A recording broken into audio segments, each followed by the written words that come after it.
Back side झालेली आहे. आता आपल्याला करायचं बॅक साईड झालेली आहे.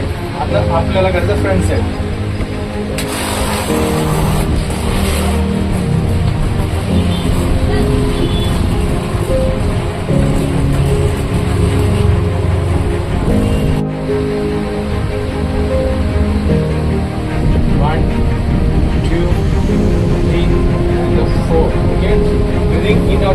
श्वास घ्या. मतलब हात पकडलो थोडा.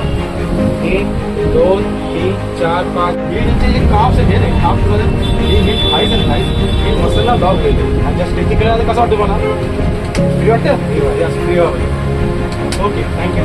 ते दोन्ही पाय नाही यांचे ना पूर्ण मसलला लॉक केले तर आपण स्वतः ना स्ट्रेचिंग सुरू करतो. 1 part 1 2 3 4 5 6 7 8 9 10 loose. Very good. Come on. 1 2 3 4 5 6 7 8